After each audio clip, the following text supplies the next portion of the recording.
contentos, agradecidos de la aceptación de la doctora Bonifaz por presentar y compartirnos este libro, que a su vez ya ha comentado en algún evento en Relaciones, si no me equivoco, pero siendo esta la casa de la Asociación del Servicio Exterior Mexicano, sin duda es un lugar especialmente pletórico de experiencias como para compartir aún más esta experiencia desde de la óptica y de las circunstancias del desarrollo de la mujer en la carrera.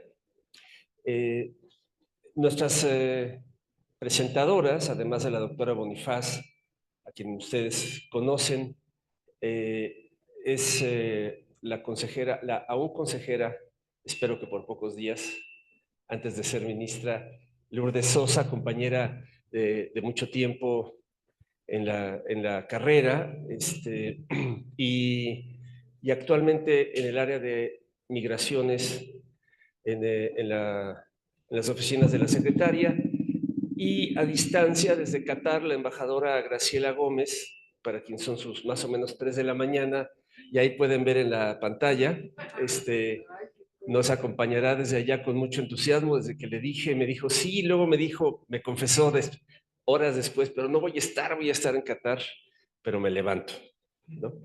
En un acto de solidaridad, por supuesto, y de compañerismo.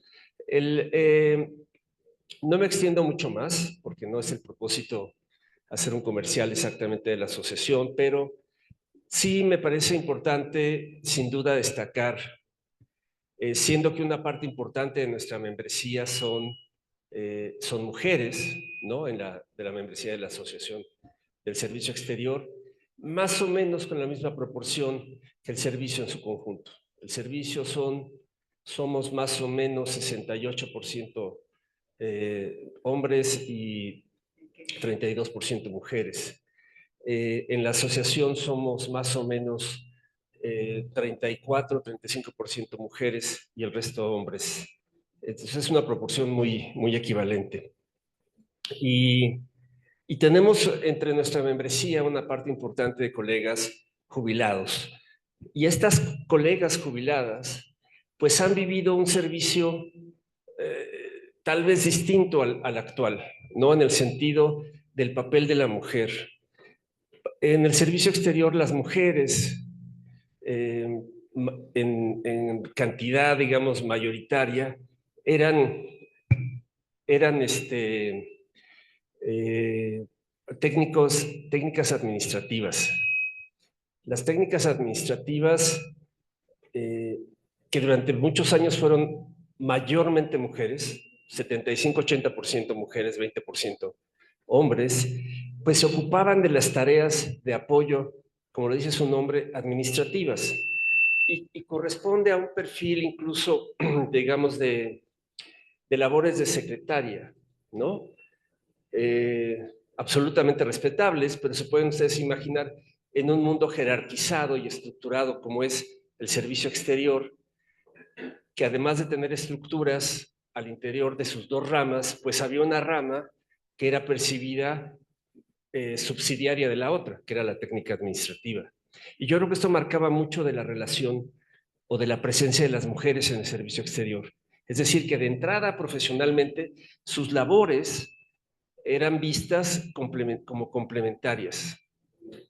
Pueden cambiar mis términos porque quieran, estoy tratando de ser políticamente correcto, pero se las pueden imaginar. Entonces, encontramos, por ejemplo, en las parejas de casados, casadas dentro del servicio, relativamente frecuente que él fuera diplomático y ella técnica administrativa.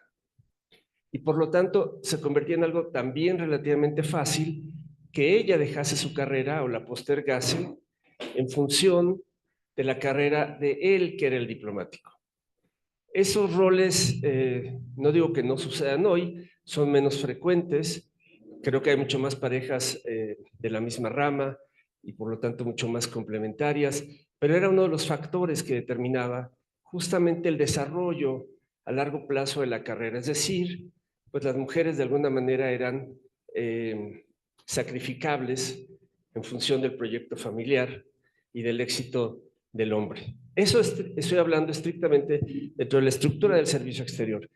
Pero de lo que veremos hoy, pues es justo la lucha previa para ir determinando un espacio propio para que la mujer se desarrollase no solo en condiciones de igualdad laboral, sino, y me parece lo más relevante, si me lo permite, si me adelanto, es la aportación crítica, política, intelectual que estas mujeres hacen, ¿no? Que va mucho más allá de la labor diplomática regular de oficina, hombre o mujer, no importa ni qué rama ni qué rango, sino es mucho más relevante porque es esta acción particular de estas mujeres que aportan sin duda pues una visión y una sensibilidad particular a los problemas que con frecuencia escapan a la sensibilidad y reflexión de los hombres. Y ese es un gran reto, creo que a nivel humano, no solamente de la diplomacia. Bueno, de tal manera que para nosotros en la asociación es especialmente pues un acto de alegría recibirte, Leticia, Lourdes, Graciela. Gracias por sus aportaciones, sus comentarios. Yo me ausento porque no me toca estar hablando de este evento, sino ustedes. Y entonces yo le daría la palabra a Lourdes para empezar, unos 10 minutos, después Graciela y después cierras tú. Y me gustaría si logramos propiciar pues un debate de ideas entre ustedes antes de pasar a los comentarios del público.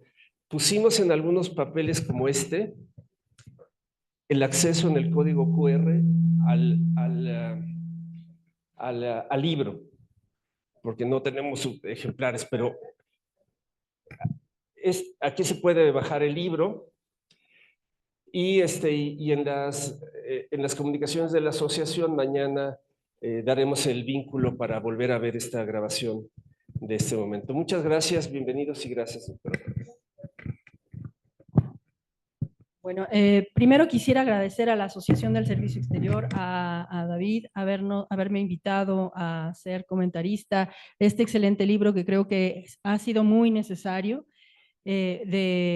para poder explorar de qué manera hubo mujeres que abrieron brecha para que ahora estemos en la situación que estamos. Quisiera empezar primero hablando de lo que nos permite ver el primer capítulo. De qué manera la participación de las mujeres fue olvidada, borrada, invisibilizada, soslayada. Todos estos adjetivos los encontramos en la primera parte en la que nos explica la doctora Bonifaz por qué es necesario hacer una labor de recuperación. Esta nueva corriente de la historia que está tratando de hacer una historia no solamente desde los lugares de poder, la política alta, sino también la participación más igualitaria de todos los sectores de las poblaciones. Me gusta especialmente cuando recupera esta cita que hace María Subirats cuando enfatiza la necesidad de tener referentes. Ella dice que cuando vemos los libros de historia, 92% de los políticos, los inventores, los artistas son hombres. Entonces, esta es la necesidad que tenemos de recuperar las figuras femeninas para tener también modelos femeninos en todos los ámbitos de la vida humana, ¿no? En la diplomacia es de manera muy especial algo diferente. Me dio mucho gusto ver en el libro cómo una de las primeras luchas que se dio fue la lucha por tener acceso al trabajo igualitario, salario igual por trabajo de igual valor, y esa era una lucha por tener una autonomía, por poder tener los factores de la decisión propia, de la vida propia en nuestras propias manos. Pero a la hora de estar hablando de los derechos en el trabajo, los derechos al trabajo y la igualdad en los ámbitos laborales, pues surge y brinca que la labor diplomática resulta diferente. No es lo mismo tener igualdad en los centros de trabajo cuando vives en un mismo lugar toda la vida, cuando tienes a tu familia inserta y adaptada, arraigada en un solo lugar, que cuando te la llevas de un lugar a otro y entonces tienes estas cuestiones en las que si la mujer tiene una función de cuidadora más predominante que el varón, pues eso hace que el funcionario sea más probablemente el varón que la mujer. Esas cosas de la vida cotidiana en el exterior hacen también especialmente difícil que las mujeres hayan logrado participar de manera igualitaria en estos ámbitos. El libro nos lleva en un viaje interesante para ver no solo las biografías de mujeres al finales del siglo XIX y a principios del siglo XX, sino que también nos invita a diferentes reflexiones. Me pareció interesante e importante ver de qué manera sindicalistas, sufragistas, feministas, pacifistas, eran las mismas con diferentes cachuchas, las mismas con diferentes luchas. Todas con el común denominador de la justicia.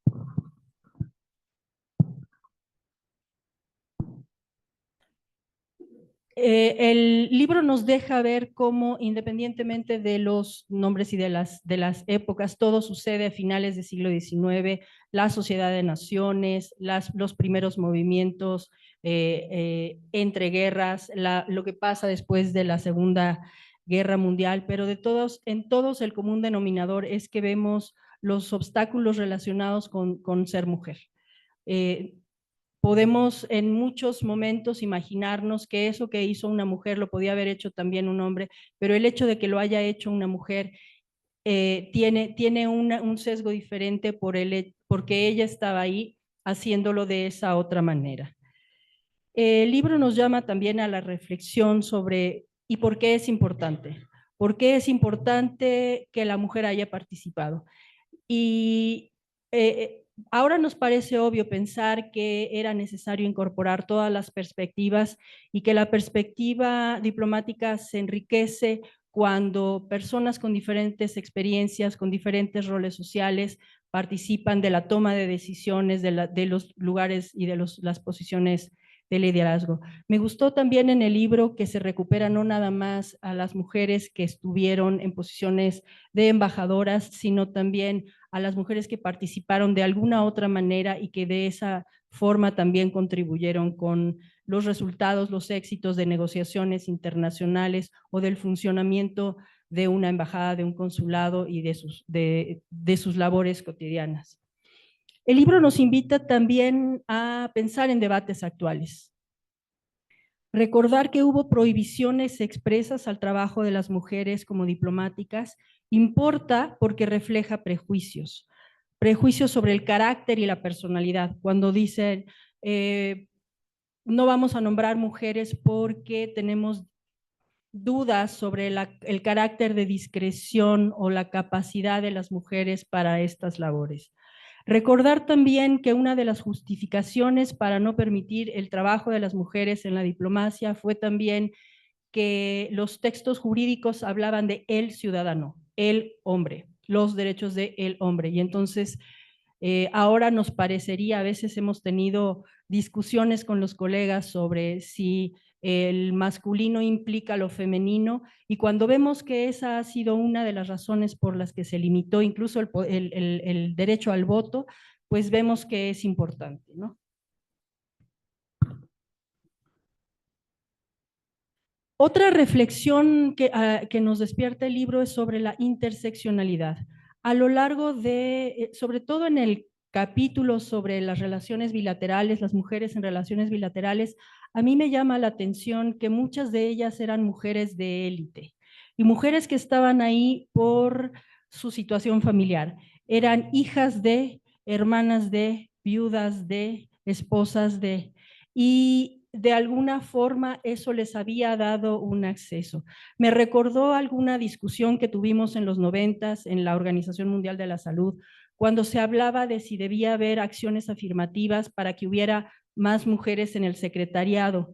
Y las mujeres de países en desarrollo abogaron porque eso no sucediera, porque si eso hubiera sucedido, se hubiera llenado de europeas y de estadounidenses, y ellas entonces lo que afirmaban es que tendría que haber mejor una prevalencia de la distribución geográfica equitativa para que eso no sucediera.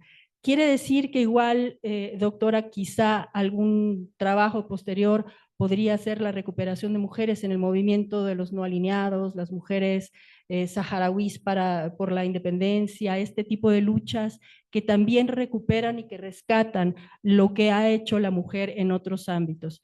Muchas de las referencias a lo que sucedió en la Primera Guerra, la Segunda Guerra que están en su libro, hablan de la forma en que las mujeres se ocupan de la economía cuando los hombres se van a la guerra, las industrias militares, los esfuerzos de guerra, y creo que eso es muy importante también en lugares de conflicto actuales, y eso le da una posición a la mujer, paz y seguridad en este tema en el que la mirada de la mujer a veces no ha sido tan recuperado. A mí me llamaba la atención cómo este tema es uno de los más importantes ahora en Naciones Unidas.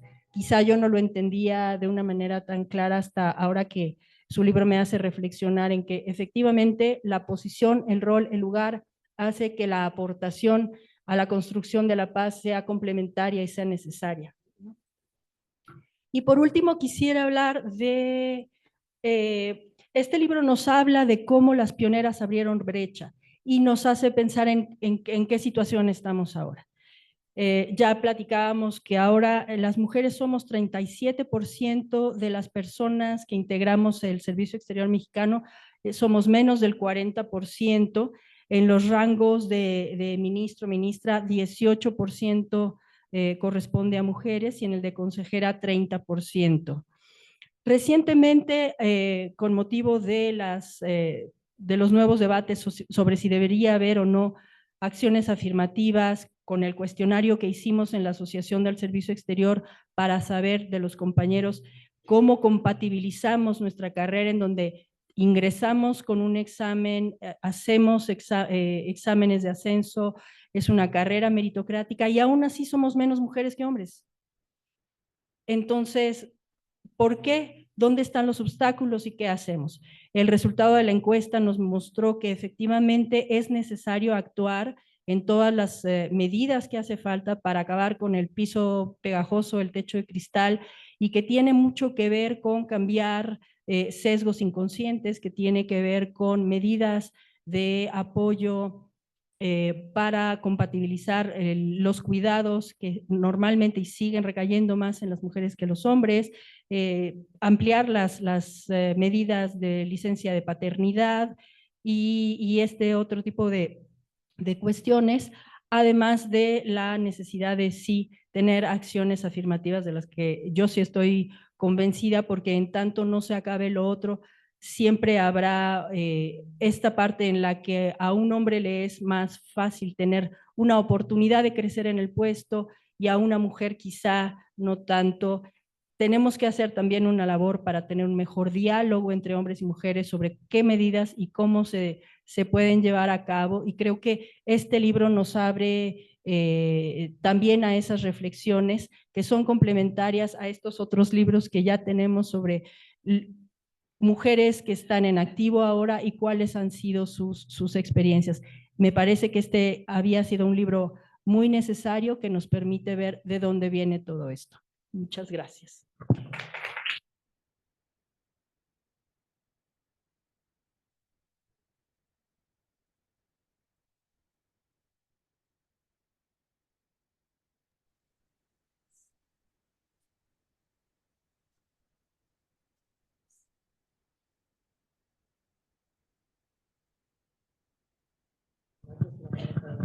Sí. Ahora nos acompaña la embajadora Graciela Gómez desde Qatar. Voy a decir una parte personal tuya, que la razón de que esté desde Qatar es porque está cumpliendo su visita conyugal. Supongo que el término correcto es otro, pero va por ahí. Es decir, su familia está en Qatar, su anterior inscripción, y ella está escrita en México y fue a visitar a la familia, que ilustra claramente uno de los retos usuales para las familias, no solo para las mujeres. Es más evidente o más sufrido y más difícil para ellas, pero sin duda es un reto para las familias. Y bueno, ¿qué les digo? A muchos de ustedes aquí precisamente han vivido los retos de esta distancia y esta separación familiar por razones laborales. Entonces, Graciela, no te desvelamos mucho más. Adelante, por favor. Al contrario, embajador, muchísimas gracias. Es un enorme, enorme privilegio, un honor estar con ustedes esta tarde y por supuesto que no me lo iba a perder por nada del mundo. Desde que leí el libro y estuve en la presentación que se hizo en la conferencia de políticas exteriores feministas, determiné que definitivamente tenía que ser parte de esta invitación. ¿Con qué me quedo? Este es un libro que habla, como ya había mencionado muy bien Lourdes, de pioneras. Habla de estas mujeres que en muchos casos no sabíamos que estuvieron ahí.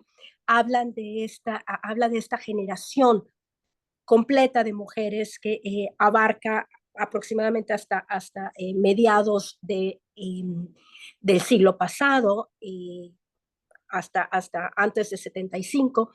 Y básicamente algo muy inspirador es encontrar que existieron, que están ahí. Ya lo decía muy bien Lourdes, una de las cosas que yo disfruté mucho fue leer estas biografías que no se refieren únicamente a embajadoras, a titulares, a jefas de negociación, sino también a mujeres de a pie, simplemente mujeres que creyeron en esta carrera, este espacio, como el ámbito en que elegían hacer su contribución. Es un libro que recomiendo ampliamente, las fotos son muy inspiradoras, vemos aquí desde luego mujeres de sombrero, mujeres de guantes, pero también una vez que nos adentramos en la historia, leemos como tal que había un movimiento de las sin sombrero, precisamente. Aquí estamos familiarizándonos con las historias de mujeres que se atrevieron a romper las reglas, que se atrevieron a quererlo todo y a perseguir sus sueños y a perseguir sus aspiraciones de hacer un mundo mejor. Y una de las cosas que a mí me gustó mucho de la lectura de este libro es que evidentemente los servicios exteriores, las academias diplomáticas no podían ser el semillero de este talento, no había manera que se convirtieran en el origen, el espacio desde el cual nutrir a el talento femenino en la diplomacia, porque hablamos de escuelas que estaban todavía inmersas en prejuicios. Ya Lourdes, que me antecedía, detalló algunos de estos problemas y hablamos de un contexto que hoy nos parecería completamente fuera de lugar, pero efectivamente un contexto en el que se nos cuestionaba de entrada si éramos propios ciudadanas, para empezar, porque evidentemente, al menos en el caso de México, la legislación, tanto la ley orgánica del cuerpo consular de 22 como la ley orgánica del cuerpo diplomático de 23, especificaba que todas estas posiciones en el servicio exterior estaban abiertas a ciudadanos. Recordemos que para ese momento la mujer mexicana todavía no había conseguido siquiera el derecho al voto. Por ende, tocar otras puertas y explorar otros espacios simplemente estaba completamente fuera de su alcance. Insisto, esto lo que hace es aquilatar aún más la enorme valía de cada una de estas biografías y del legado que desde sus diferentes trincheras todas estas mujeres dejaron para nosotros. En particular, a mí me llama la atención el hecho de que estamos hablando de esta coyuntura desde principios del siglo XX hasta la configuración del nuevo sistema internacional, Naciones Unidas, las negociaciones que llevan a San Francisco, a la estructura, a la nueva arquitectura internacional de la posguerra, definitivamente se dan en un contexto donde si algo debía haber quedado claro es que la fórmula de la diplomacia tradicional que ejercieron los hombres durante siglos, pues simplemente ya había llegado a un punto en el que no había posibilidad de continuar. No era el camino.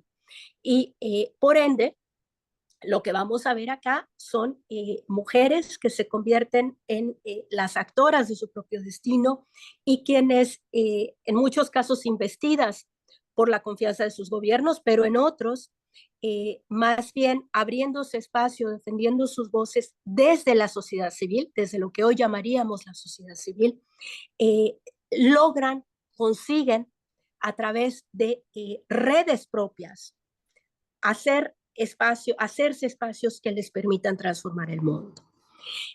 Acá me tomaré una licencia, pero es que fue algo que me gustó muchísimo, sobre todo estos primeros capítulos que hablan de los movimientos feministas, los movimientos obreros, las sufragistas, los movimientos pacifistas.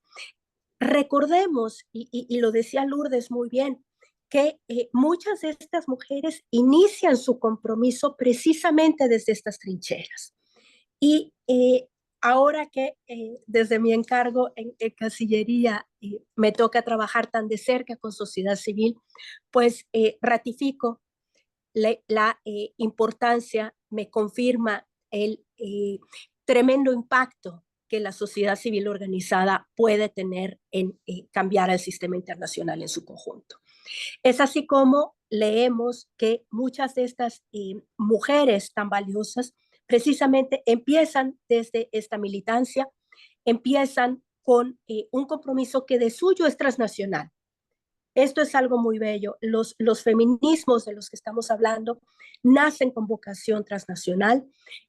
Aprendemos cómo participaban en congresos feministas en diferentes partes del mundo. Algunas de ellas tenían que viajar por semanas en barco, superando diferentes obstáculos para poder estar ahí. Hay momentos en los que alguna mujer que es designada oradora no puede llegar siquiera a la conferencia y entonces alguien más tiene que leer su mensaje.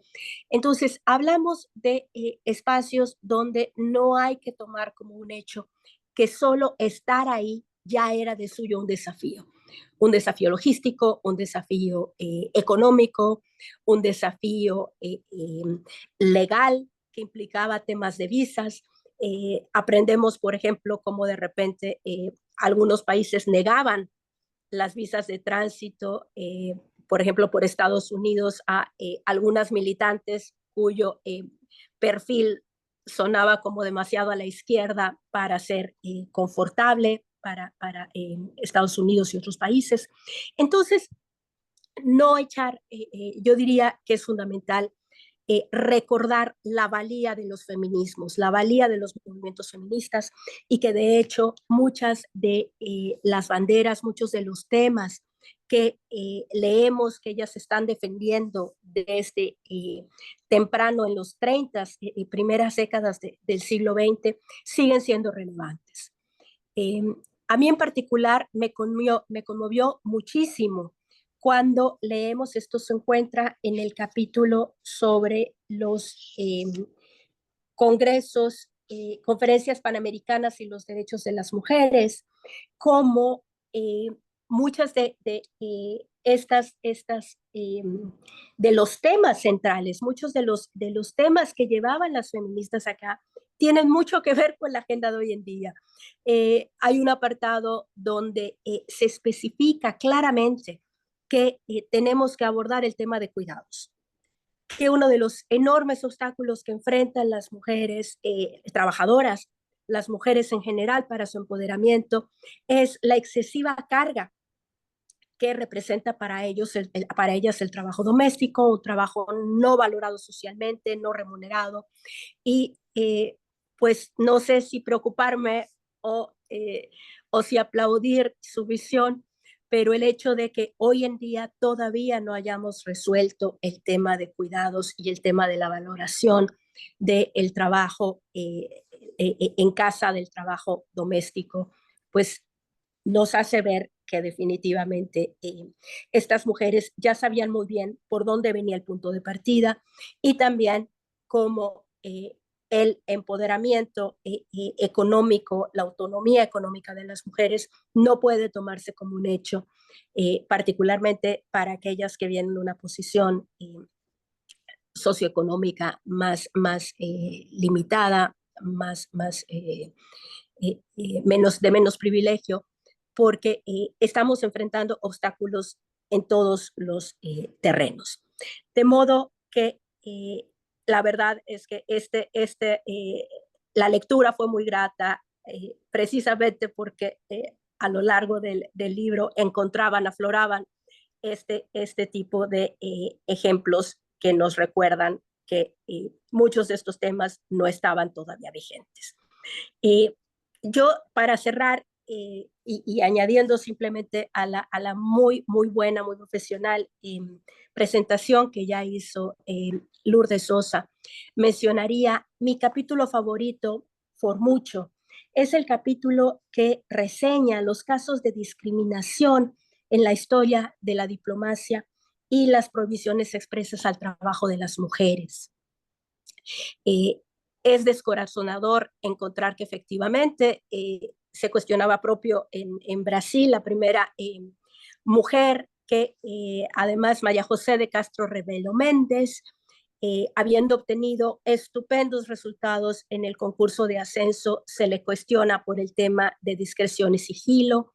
Ya hablábamos cómo en el caso de México la propia ley establecía estas restricciones y hablábamos que tan tarde como 1946 el Reino Unido admitía mujeres en la diplomacia, pero estas tenían que renunciar a su cargo en el momento en que se casaran. Y aquí otra vez lo mencionaba el embajador, lo mencionaba Lourdes, y yo quisiera rescatar este tema. Parte de las enormes dificultades que enfrenta una mujer diplomática tienen que ver con las dificultades que se encuentran en cada paso para hacer compatible un proyecto de vida personal con esta carrera.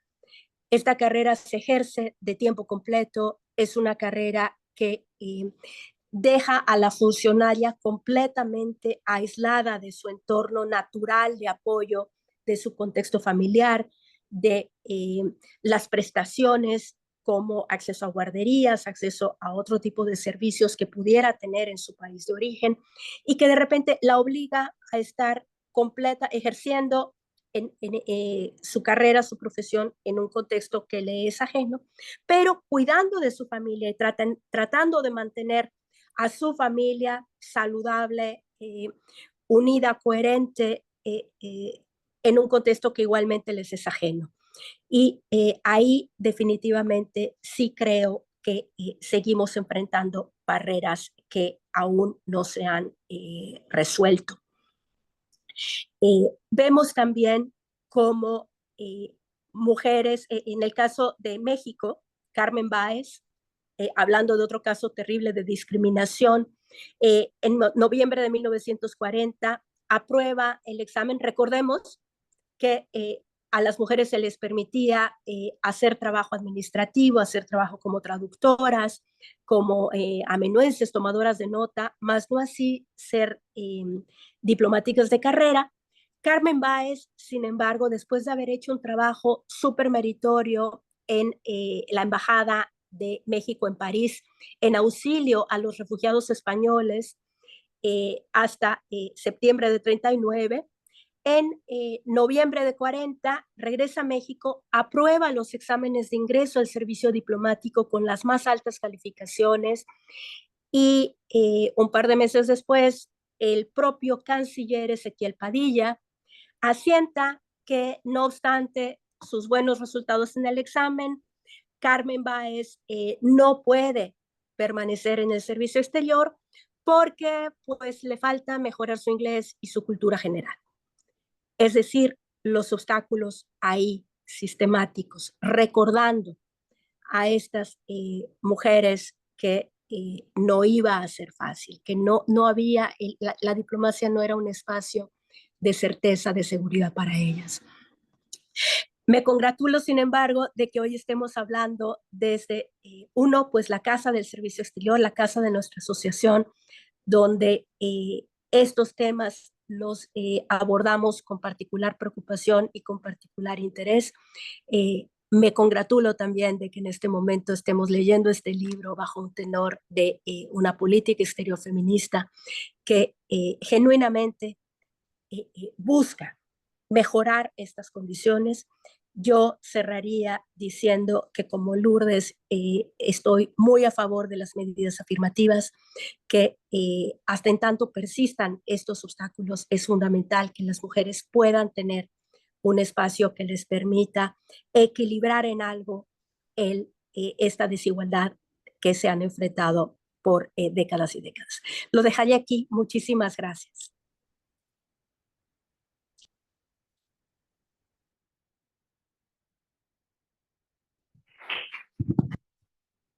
Muchas gracias, Graciela. A reserva de que tengamos tus comentarios un poco más tarde, quisiera darle la palabra a la doctora Bonifaz. Hace rato decía que no necesitaba presentación, creo que no la necesita.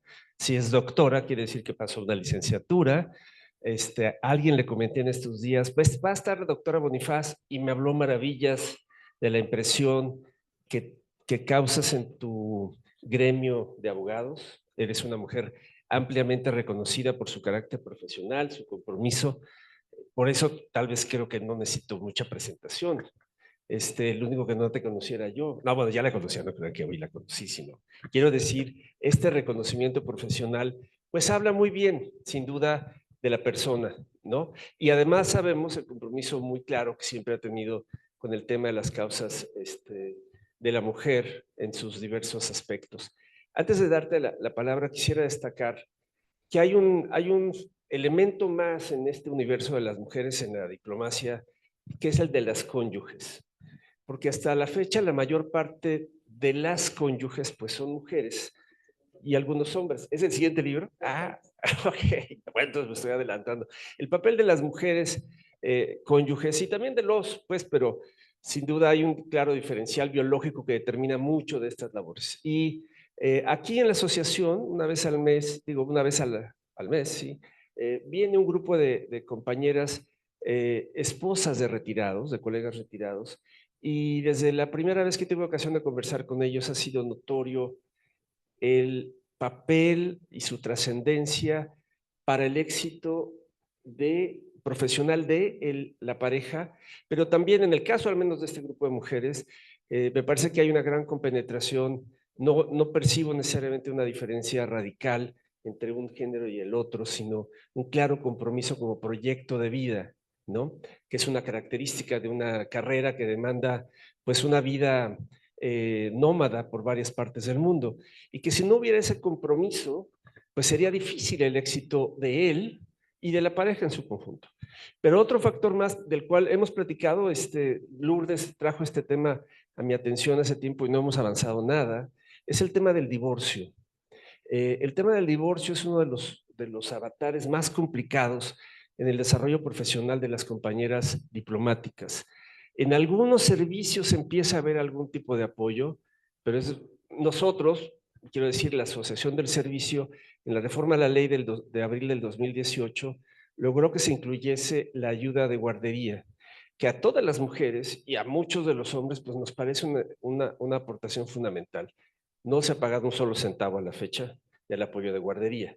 Y ese es uno de los pequeños detalles enormes que hacen de mérito de la complicación del desarrollo de la carrera para las mujeres, ¿no? Para la pareja, yo diría también, pues para la familia, pero sin duda impacta más aún en las mujeres.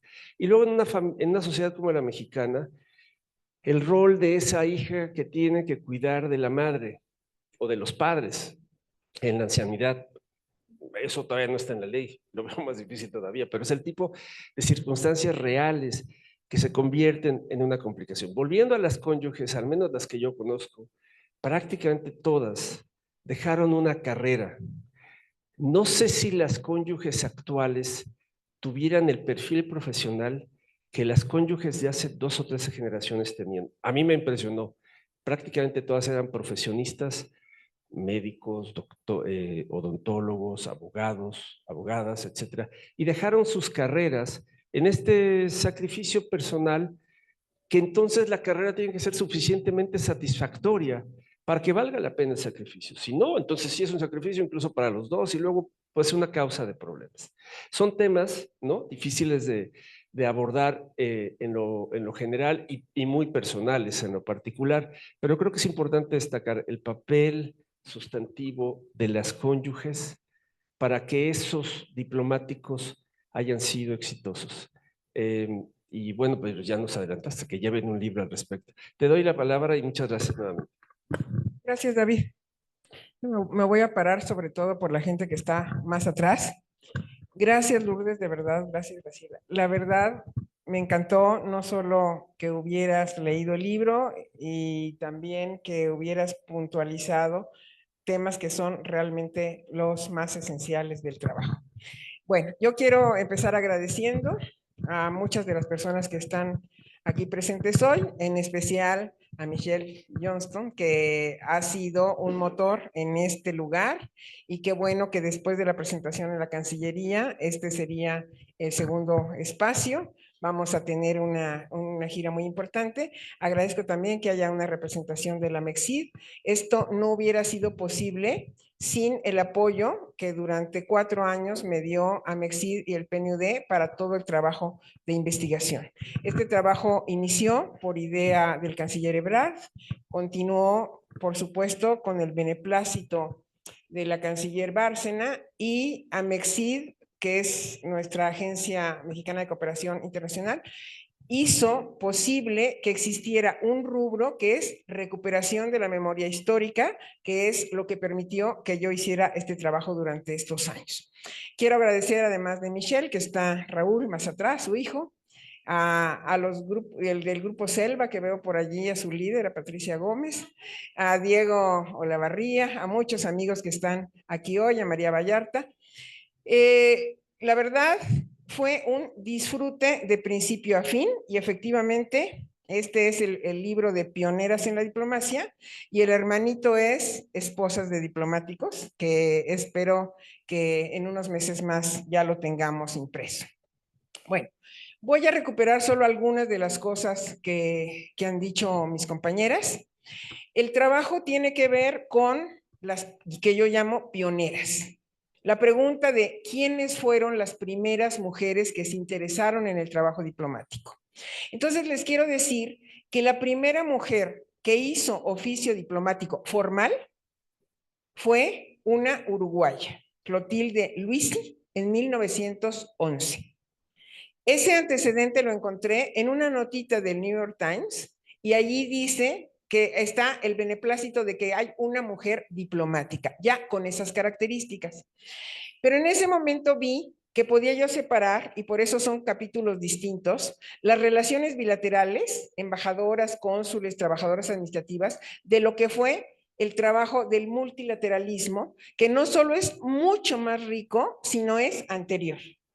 ¿Por qué? Porque en el trabajo multilateral empezó con, como ya lo dijeron mis compañeras, con muchos movimientos que se han estudiado de manera aislada, pero que en el trabajo se ven conjuntos. Es decir, había luchas laborales, había lucha por el sufragio, por el estatus de la mujer en el matrimonio, por las cuestiones laborales, de educación, muchos movimientos, el pacifismo, muchos movimientos que acabaron desembocando en lo que conocemos como multilateralismo y en los primeros tratados internacionales. Y allí hubo mujeres. Entonces, la primera mujer mexicana que yo encontré que hizo trabajos representando a México fue Laura Méndez de Cuenca, que fue designada por Porfirio Díaz en 1906 para ir a Milán, Italia, a un congreso sobre mutualismo. El mutualismo era algo muy importante para los trabajadores, y yo dije, bueno, lo primero que hago en este trabajo es buscar y quién fue Laura Méndez de Cuenca, y dónde estaba, qué hacía, quiénes eran sus amigos, de quién se rodeaba, un poquito ver el contexto. Y encontré que Laura Méndez de Cuenca estaba rodeada de puros hombres, y que sus amigos eran el nigromante, Manuel Acuña, Ignacio Manuel Altamirano, Justo Sierra, o sea, era la intelectualidad mexicana y ella. ¿Y quién ha oído hablar de Laura Méndez de Cuenca? Fue además una escritora, pero poquísimos porque, como ya lo dijo Lourdes, estas mujeres estuvieron invisibilizadas y absolutamente olvidadas. Después de Laura Méndez de Cuenca ya van a venir más mujeres en congresos internacionales mexicanas, pero encontré también que después de Clotilde Luisi, 1911, encontré que 1918 es un año clave para la diplomacia en el mundo, porque es cuando, ya se dijo ahorita, intenta ingresar al servicio exterior de Brasil. Aquí ya se dijo del caso de discriminación a esta señora Rebelo de Méndez, pero también hay 2 mujeres más diplomáticas que ese año empiezan su labor. Imagínense, una armenia que se va de cónsul a Japón. ¿Se pueden ustedes imaginar eso? Y la pusimos allí en portada. Y también una húngara que empieza a trabajar algunos temas en Suiza. Esta húngara, que se llama Rosa Schwimmer, es muy importante porque va a estar en muchos movimientos, pero el trabajo de buscar pioneras es quiénes fueron las primeras y qué fue pasando después. Ahora, cuando dices, ¿hubo gente de élite? Sí. ¿Y por qué hubo gente de élite? Y lo voy a explicar un poco hacia México. Hacia México, ¿quiénes fueron las primeras diplomáticas ya formalmente consideradas? Aparte de esta cuestión de regresar a 1906 con Porfirio Díaz, el siguiente paso es hasta Lázaro Cárdenas. Pero en los años 30 viene un boom de mujeres diplomáticas en el mundo, no solo en México. El voto de la mujer se estaba consiguiendo en España y también se estaba consiguiendo en México. Aquí se frustró porque Lázaro Cárdenas no promulgó la reforma del voto a pesar de que ya estaba aprobada en ambas cámaras. Pero entonces, ¿cómo se salvaba que no fueran ciudadanas y pudieran representar a México? Pues Lázaro Cárdenas nombró a Palma Guillén ministra plenipotenciaria de México en Colombia en 1935. Y otras feministas sufragistas dijo, aquí hay una capitis disminuida, así le decimos en el derecho. No tiene ciudadanía y la mandan a representar a México. ¿Cómo es posible? Y entonces Palma Guillén está un tiempo en Colombia y después se va a Dinamarca. Y el capítulo que les gustó a mis compañeras de discriminación, también allí agregué estereotipos, porque cada vez que nombraron a una mujer diplomática en el mundo, el periódico hizo referencia a sus características físicas. Es una mujer mexicana y es blanca. Es una mujer mexicana y es alta. Es una mujer mexicana y no trae lazo ni nada relacionado con el cowboy. Lo dice un periódico danés y está recuperado en el libro. ¿Por qué? Porque los estereotipos de si es una mujer mexicana, ¿cómo se van a imaginar a alguien como doña Amalia Castillo Ledón, que tiene un porte y una presencia que lo que pasa es que es una tamaulipeca con rasgos que no son los típicos que el estereotipo del mexicano dice? Bueno, entonces estoy hablando de que Lázaro Cárdenas designa a la primera ministra plenipotenciaria que después se va a los países nórdicos. Y uno de los descubrimientos del libro es que al menos las primeras 10 diplomáticas mujeres que hubo en el mundo tuvieron su destino en algún país escandinavo. ¿Por qué? Porque allí no iban a sufrir ningún tipo de discriminación. No iban a ir a adscripciones que hoy les llamamos adscripciones difíciles. Entonces, simultáneamente de que Cárdenas está mandando a Palma Guillén a Colombia, la República Española está mandando a Isabel Oyarzábal a Suecia, casi en el mismo momento. Después de Colombia, Palma se va a Dinamarca y empieza la Guerra Civil Española e Isabel Oyarzábal, primera embajadora que tuvo España, termina en México. Vive muy cerca de aquí escribió la mayoría de sus libros, tiene familia que hoy se me olvidó invitar, en México, Isabel Oyarzábal es la primera embajadora, pero también participó en la Sociedad de Naciones y también participó Palma Guillén. Y luego, la primera embajadora que hubo en el mundo es Alejandra Kollontai. Su primer destino, Noruega. El segundo, México, en la época de Calles. Entonces, ¿cómo es posible que en el mundo aparezca la primera embajadora que tenga como segunda adscripción México? Entonces, el último capítulo está dedicado a un libro que hay sobre el diario que llevó Alejandro Kollontai durante su estancia en México y que lo publicó la Universidad Veracruzana y que lo pueden encontrar. El libro lo escribió Rina Ortiz y yo solo saco la esencia de lo más relevante de la estancia de Kollontai en México. Kollontai llega y al inicio, bueno, el viaje, imagínense, de San Petersburgo a Veracruz. El llegar a ver, bueno, antes narra que cuando le dice Stalin que va a venir a México, ella solo recuerda que había visto la palabra México en un globo terráqueo que decía Golfo de México. Era todo lo que sabía Kollontai de México. Entonces se pone a estudiar, cuenta quiénes vienen en el barco, que no la dejan bajar en Cuba, que llega a Veracruz, e imagínense esa ciudad blanca con palmeras que ella se encuentra con el contraste de un país de lo que fue la Unión Soviética. Y lo primero que dice, la descripción es maravillosa de Kollontai, porque dice, aquí las mujeres tienen el cabello como ala de cuervo. ¿Te imaginas estos cabellos lacios, negros, profundos, de lo primero que vio?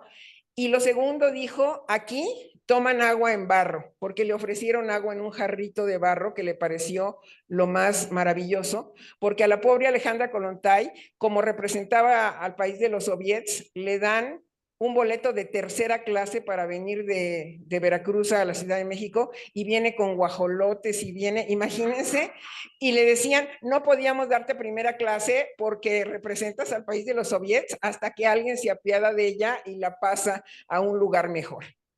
Bueno, Alejandra Kollontai viene a México.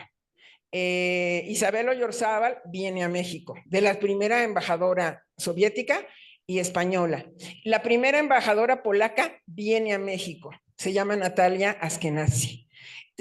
Natalia Askenazi era esposa de embajador, pero ya antes había sido la primera embajadora polaca, pero su estancia en México es como parte de ser la esposa del embajador polaco en México. Ellos después se van a Egipto y después ella decide regresar a México y se enamora de tal manera de nuestro país que dice, si yo muero donde yo muera, mis restos tienen que estar en Cuernavaca.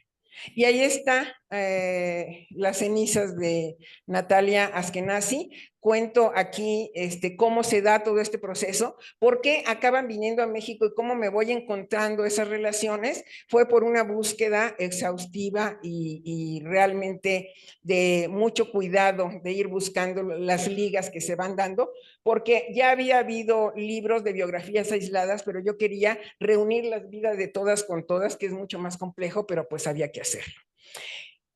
Hay 2 capítulos más, no voy a profundizar mucho, pero sí me interesó ver cómo las relaciones multilaterales en América Latina tienen una dinámica distinta de las relaciones multilaterales a nivel universal, mundial.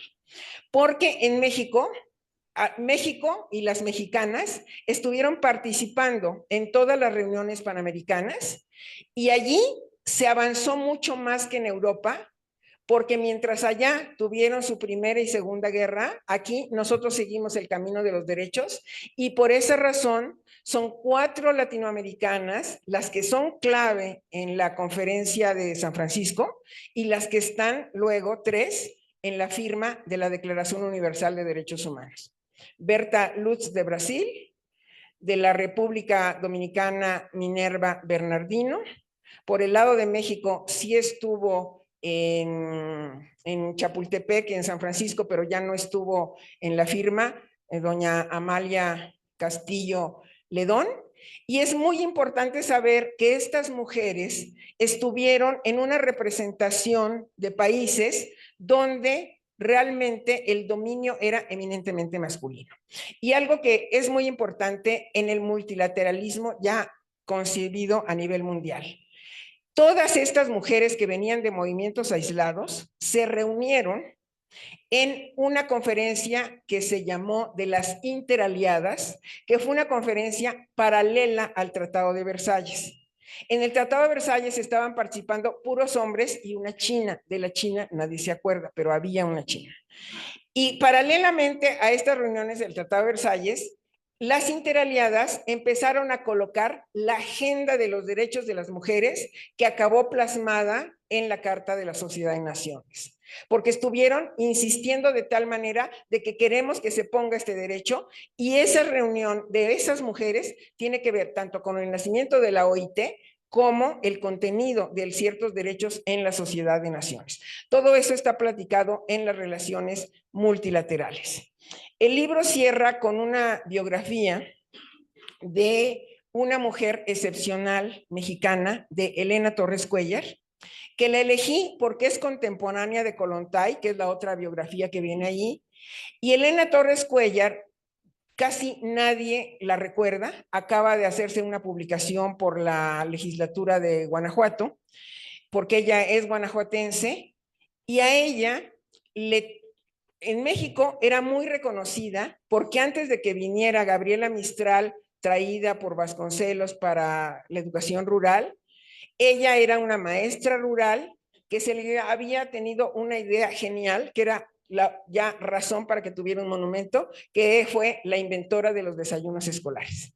El decir, si los niños llegan con hambre, no va a haber un rendimiento, entonces en las escuelas rurales tendría que darse desayunos escolares. Esto lo está planteando desde la época de Vasconcelos.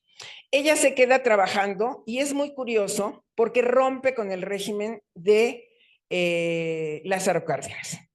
¿Por qué rompe Elena Torres Cuéllar? Porque dice que ella era una maestra rural libre y que durante la época de Cárdenas le pidieron adoctrinar, ir y decir ciertos contenidos que ella no estaba de acuerdo, porque decía que la función de un maestro nunca era de alguien que adoctrinaba. Entonces, eso explica que la fueron relegando y sacando. Pero en el momento en que se va a constituir la UNESCO, se piensa en que debe haber especialistas de todo el mundo, y desde Londres dicen, hay que traer a la mexicana Elena Torres porque es la especialista en educación rural. No mandaron por Gabriela Mistral. Gabriela Mistral estuvo después en la UNESCO, pero a Elena Torres la manda a traer. Y le dicen en la SEP, que en ese momento Torres Bodet era el secretario, es que no la conocemos. Y ahí trabajaba desde hacía 30 años. Total, que tuvo la suerte ella de enterarse que la estaban buscando, y ella dijo, así pague yo mi boleto a Londres. Era soltera, pero además explica en sus memorias por qué ella decidió a principios de siglo, pues estaban hablando de los años 20 y 30, que ella optaba por ser soltera. No era que nadie la eligió, sencillamente ella quería eso. Y lo dice y lo explica y todo lo demás, y sentía una libertad y una posibilidad de movimiento y todo. Entonces la llaman para ir a la UNESCO, y ella dice cómo. Torres Bodet, imagínense, el héroe, contesta, ¿cómo se van a llevar a una mexicana que nunca ha estado en Europa y que no conoce ningún museo en Europa? Entonces ella dice, no conozco ningún museo porque nunca he estado en Europa, pero si voy a Europa, pues voy a conocer algún museo. Narra en su biografía cómo hace el viaje, los obstáculos que tiene, quién es la vecina que le da prestado, quién la acompaña a actualizar el pasaporte, todo ese proceso.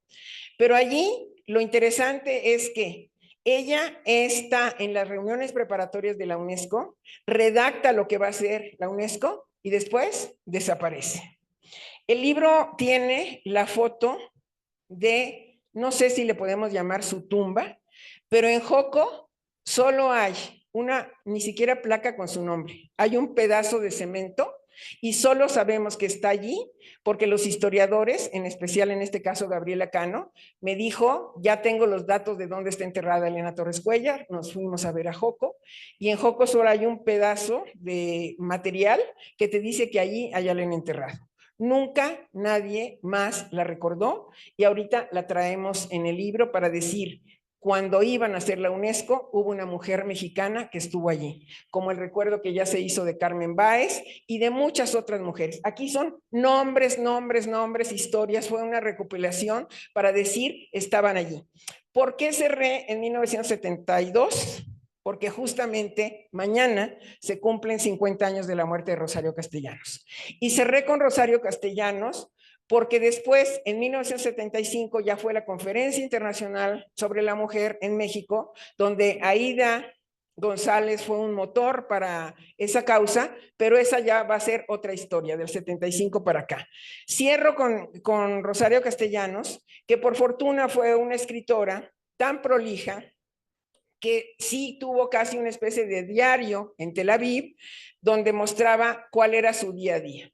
Mi sorpresa principal con Rosario fue que cuando ella llega, nombrada por Echeverría embajadora en 1972, se encuentra a 4 embajadoras mujeres en Tel Aviv en 72. A una guatemalteca, a una costarricense, a una austriaca y a una filipina. Y lo que te platica es cómo era la relación entre las 5 embajadoras, porque eran 4 y Rosario, cómo se ayudaban, cómo se orientaban, cómo se dio, hoy diríamos, la sororidad entre ellas. Y por supuesto que fui a Guatemala a buscar datos para ir descubriendo, creo que es Francisca, y en casi ningún país hay escrito mucho sobre todas estas diplomáticas. ¿Qué sigue? Lo que sigue, y aquí que me ayude Raúl con sus alumnos y que me ayuden todos los que puedan, que muchas investigaciones tomen hilos que dejé sueltos, porque esto está incompleto. Está incompleto porque ya no me daba la vida. Originalmente esto iba a ser un trabajo colectivo, se vino la pandemia, yo empecé sola, me seguí sola y ya terminé sola, con el apoyo de muchas amigas historiadoras tan importantes como Gabriela Cano, como Ana Lujay Ben, como realmente hice nuevas amigas y dejé un poco el derecho y nació una faceta frustrada de historiadora que tenía yo ahí escondida, porque me encanta la historia. Entonces yo le llamaba Rosa Gaitán a muchas que se han dedicado a esto y realmente yo sí quedé muy satisfecha con que pude haber aportado algo, pero que está inacabado. De aquí pueden salir muchas más historias. Ya cuando yo encontraba a una más me decían ya no, pero yo decía, pero si ya lo vi, ¿cómo no la voy a poner? Y ahí estaba, ¿no? Creo que la guatemalteca es Francisca Fernández Hall, algo así. Bueno, la cuestión es que aquí les queda, desafortunadamente solo se imprimieron 500 libros y solo el día de la primera presentación se distribuyeron 150, pero pues aquí está el código QR y lo que estoy viendo ahorita es una posible reimpresión con otra asociación que patrocine y pueda hacerse cargo de ello. Ojalá se consiga porque no es lo mismo el euro impreso, yo lo entiendo perfectamente, pero desafortunadamente sí estuvimos escasos de libros, por eso no les podemos dar aquí hoy a todos un ejemplar. Pero quien ya sepa leer en digital, pues sería muy bueno que pudieran revisarlo por esa vía. Les agradezco muchísimo la atención y David ya dijo que ahora seguiría un diálogo, preguntas entre las 3 y luego el diálogo con ustedes.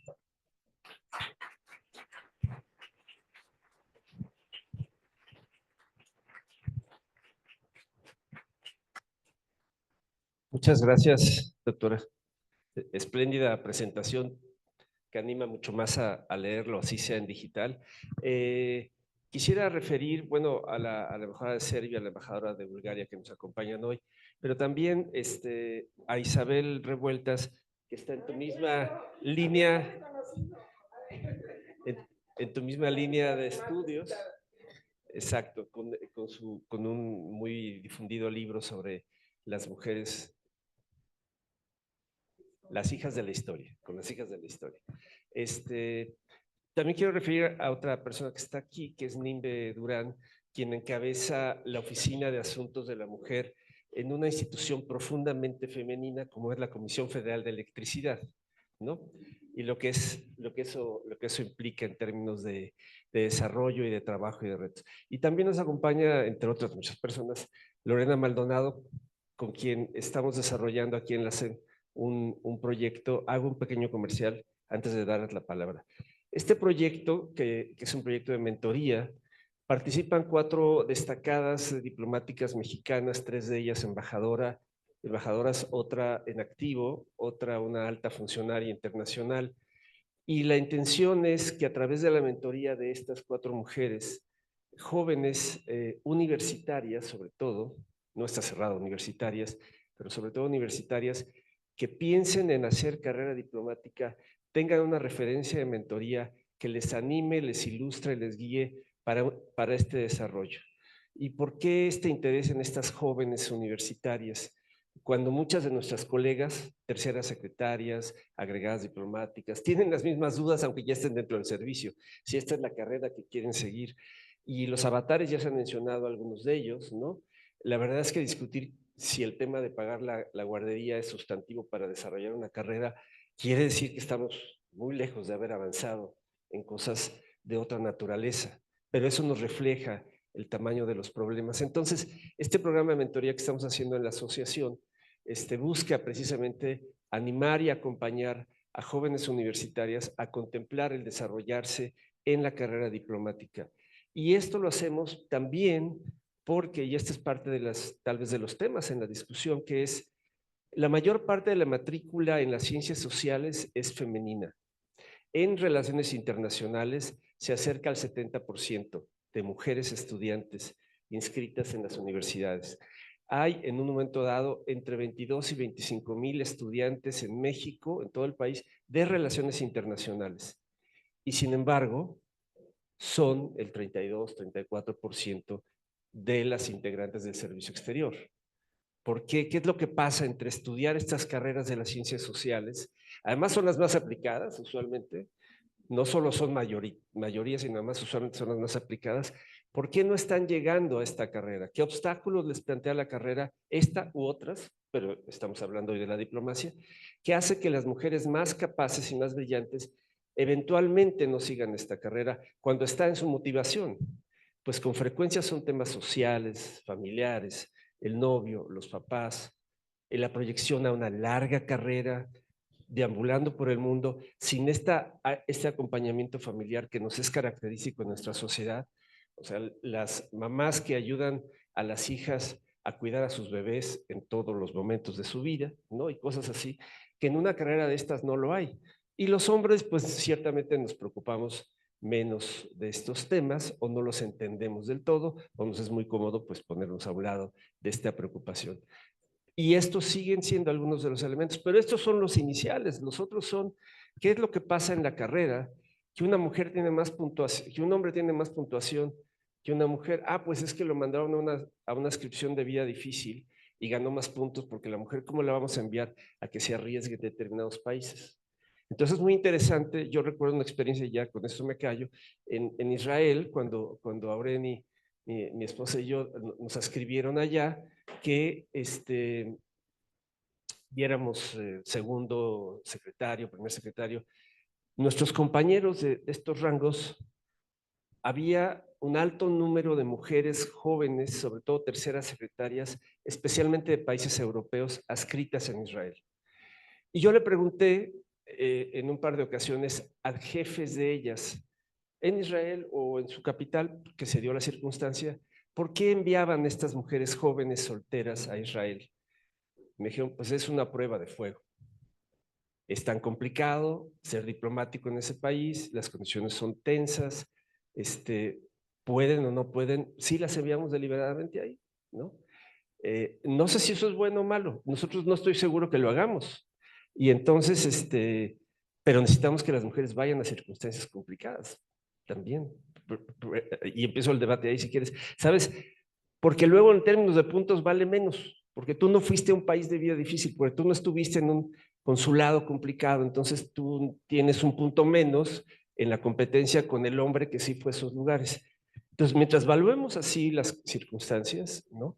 Y yo diría, recuerdo que de aquellas amigas y compañeras que hicimos en Israel, pues creo que excepto una, todas las demás siguieron su carrera con bastante éxito, pero no era fácil, sí era una prueba complicada. Bueno, pero yo ya no me meto en Honduras y no quiero ser el objeto del debate, ni mucho menos. Pues vas a ser el objeto del debate porque ya te metiste en Honduras. Mira, justamente David, cuando dices, la vamos a mandar a Israel a ver si pueden y a probar que ningún hombre tiene que demostrar nunca nada y probar nada.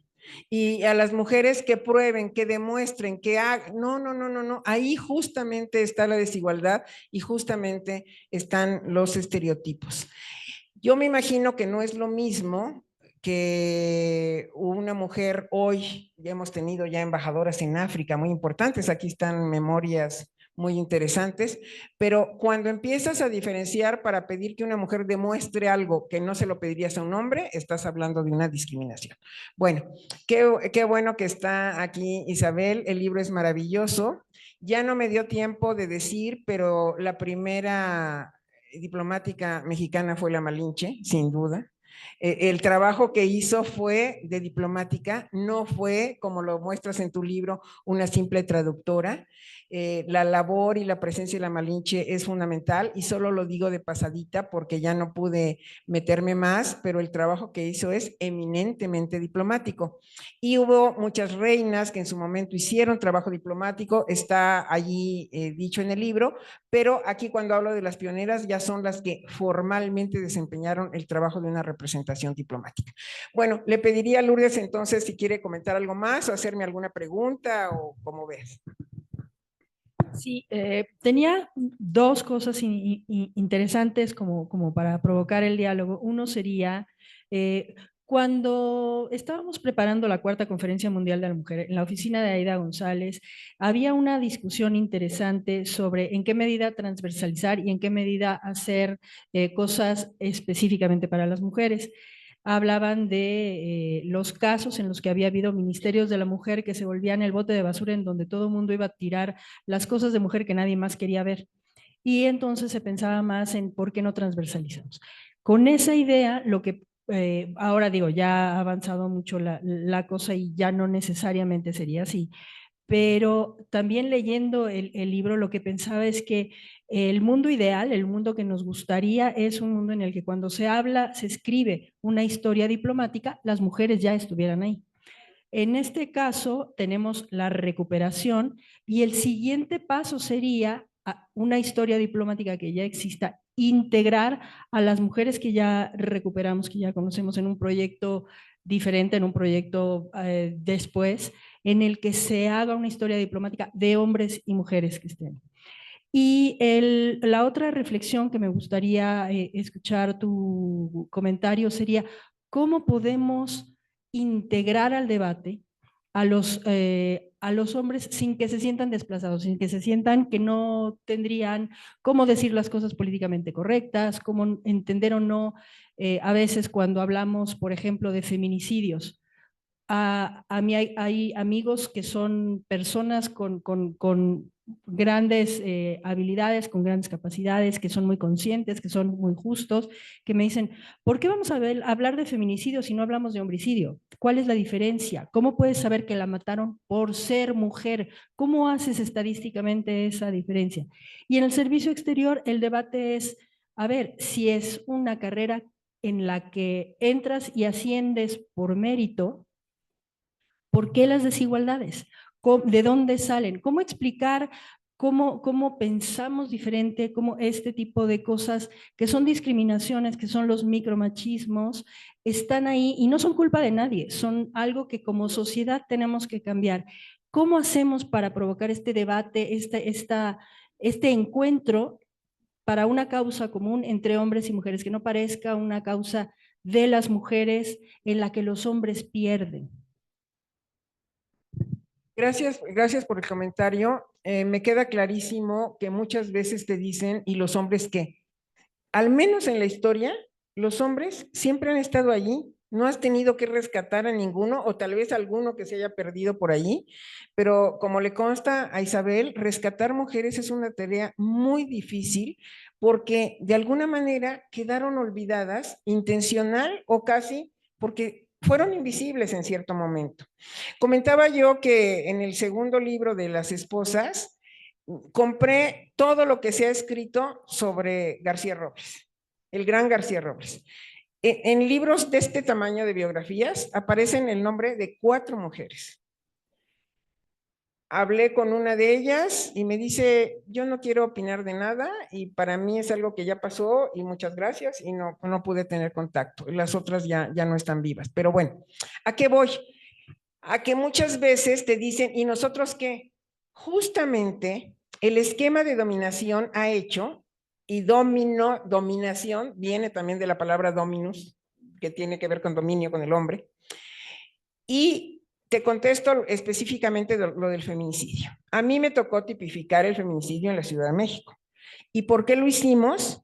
Porque la Corte Interamericana nos dijo a todo el país que el caso de las mujeres que estuvieron siendo asesinadas sistemáticamente en Ciudad Juárez no había tenido una perspectiva de género. ¿Ha habido un fenómeno semejante al de Juárez, donde sean hombres los que mueren? Obviamente no, porque las mujeres que murieron en Juárez y que siguen muriendo tienen características distintas de cómo mueren los hombres por la violencia entre hombres. Aquí encuentras que normalmente puede ser violencia doméstica por alguien que las conoce, o puede ser una violencia en donde se tiene que mostrar la hazaña, dejar exhibido el cuerpo, mostrar que hubo agresión sexual antes o después de la muerte. Hay características que te dicen que un feminicidio no es lo mismo que un homicidio y que tiene que registrarse y quedar investigado de manera distinta. Es que mueren más hombres por violencia, sí, pero es por otro tipo de violencia. La violencia que se ejerce contra las mujeres es una violencia distinta y el derecho tiene que distinguir porque la realidad está pidiendo que se haga la distinción. Recientemente en la Ciudad de México se acaba de tipificar el transfeminicidio, porque las mujeres trans también están siendo asesinadas con ciertas características distintas y porque no estaba quedando un registro de ellas. Entonces ni siquiera puedes conocer la magnitud del problema. En la época de Aída González, que se revisó la transversalidad, hoy no queda la menor duda que hay que trabajar de manera transversal y que instituciones aisladas que no tienen comunicación con otras áreas terminan por no funcionar o por ser cosas de mujeres. Ya no hay en el mundo cosas de mujeres y lo que te diría es que muchas veces ha faltado tener claro qué es lo que buscamos, qué es lo que buscamos con visibilizar a las mujeres, qué es lo que busca la lucha feminista, y yo lo resumo en 2 cosas muy sencillas. Buscamos la igualdad y vivir una vida libre de violencia. Así de sencillo. ¿Queremos ahora dominar? No, porque no es repetir el modelo patriarcal. Estamos terminando con una sociedad patriarcal para armar una sociedad que todavía se ve muy lejos, pero es una sociedad igualitaria. No es que voy a sustituir y que ahora el modelo de dominación lo reproduzca yo en mi beneficio. No es ahí. Es una sociedad igualitaria en la que salimos beneficiadas todos y todos. Pero efectivamente, las mujeres olvidadas, las mujeres que se quedaron al margen. Hay un caso interesantísimo que está más en el segundo libro, aquí solo parcialmente, de Clementina Batalla. Es la segunda abogada que se recibe en el país. Es de la generación de los 7 sabios. Yo estoy convencida que es la 8ª sabia. Nunca va a tener ese lugar ya, o tal vez lo logremos. ¿Pero qué le pasó? Se casó con Narciso Bassols y empezó a jugar el rol de esposa. Y hasta que muere Narciso Bassols en 1959 en un accidente de bicicleta aquí en Chapultepec, le da el segundo aire a doña Clementina y comienza a estar en congresos contra el armamentismo, empieza a tener una segunda vida, ya después y por fortuna tuvo una vida muy larga, casi muere de 100 años, y ahí la recuperamos. Pero efectivamente esto que decían, de ser esposa de y que tiene que renunciar a una carrera, pues es algo que normalmente no se le da al hombre. Ya para sintetizar, diría, yo no conozco las cifras en el poder, en la Cancillería, pero sí puedo compartir las del Poder Judicial Federal, porque el estudio me tocó hacerlo, también María lo conoce muy bien, lo llevó Jacqueline Martínez, y en mucho. Si en un concurso participan hombres y mujeres, ¿por qué? Si en la escuela ganaban las mujeres, aquí ganan los hombres. Por las tareas de cuidado, como ya lo comentaste. Porque un hombre puede llegar y decir, estoy participando en un concurso, no me molesten, tráiganme un sándwich y un cafecito, voy a estudiar. Una mujer llega a su casa, va a participar en un concurso y tiene que ver la comida del día siguiente, las tareas, las mochilas, todo, y después intentar ponerse a estudiar cuando está agotada. ¿Qué se hizo en el Poder Judicial desde la época del ministro Silva Mesa? Darle en horas de trabajo espacio para las mujeres para estudiar, porque se sabía que llegando a su casa ya no lo van a poder hacer. O porque cuidan padres, porque cuidan a alguien, siempre se cuida a alguien. Y por el otro lado, ¿cuál fue el segundo? El tema de la adscripción, que ya se decía. Porque a una mujer le pueden decir, estoy hablando del Poder Judicial, te vas a ir de adscripción a tal lado y no sabes si el marido la va a seguir. Lo mismo puede pasar en el servicio exterior. Pero un hombre da por sentado que su mujer la va a seguir a donde sea o no el proyecto de vida de ella. El proyecto de vida de él acaba siendo el proyecto de vida de ella. Y porque sabe que la va a seguir. Pero en el caso de una mujer, ¿por qué el temor del cambio de adscripción? Me inscribo o no al concurso de ascenso. Y si me cambian de adscripción, y si me mandan mañana a Ciudad Juárez, sigo hablando de Poder Judicial, no voy a tener la red de apoyo. David dijo, la mamá que cuida a los nietos, la mamá que cuida a los nietos. Aquí es la red de apoyo. Aquí en la Ciudad de México, en estudios se ha descubierto que hasta las vecinas son parte de esta red de apoyo.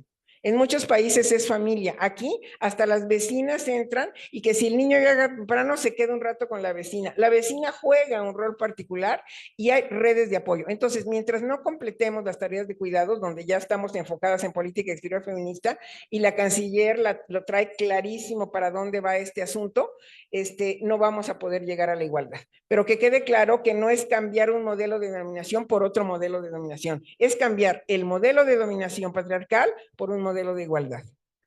¿Hay alguna? Gracias.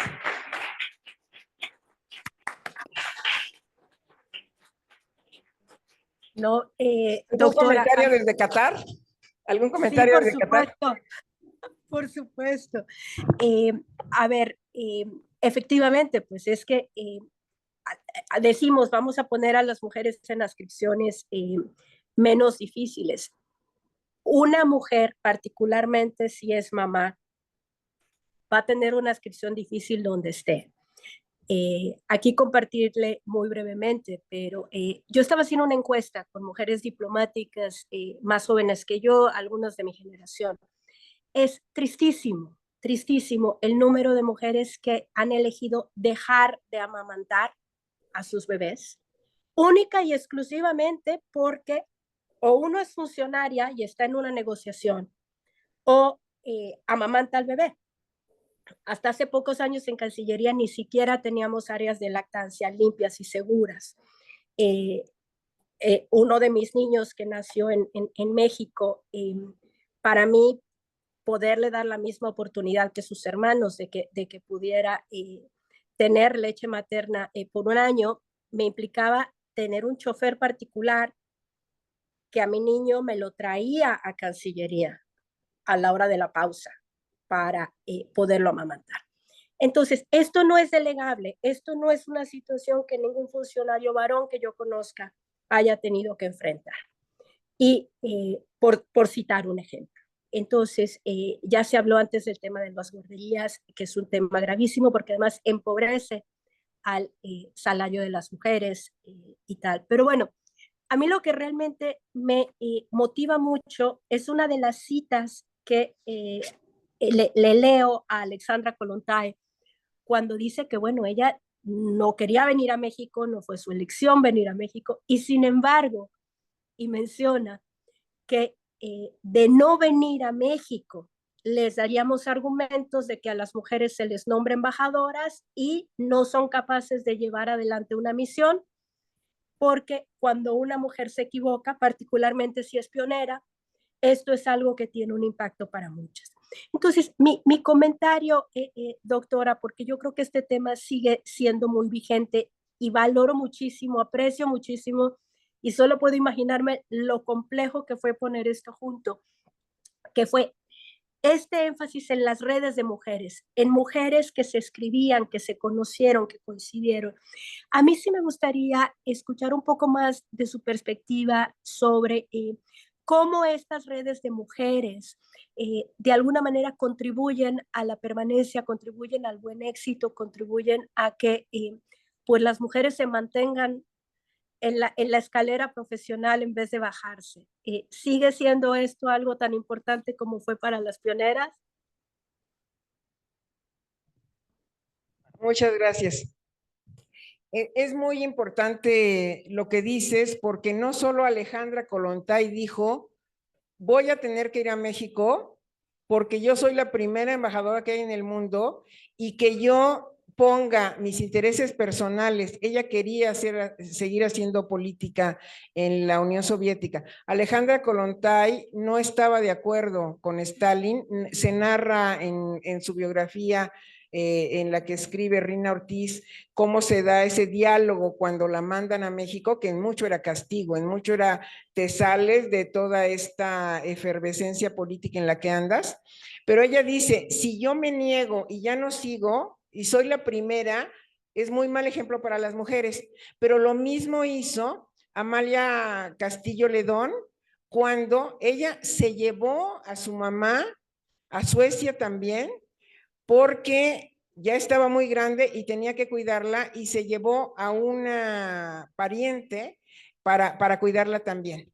Las nietas de doña Amalia Castillo Ledón, particularmente Yuri Blanco, que ahorita vive en Alaska, y aprovecho para decir que nos están viendo en Montreal, las amigas de México, y también nos están siguiendo Crónica Norte.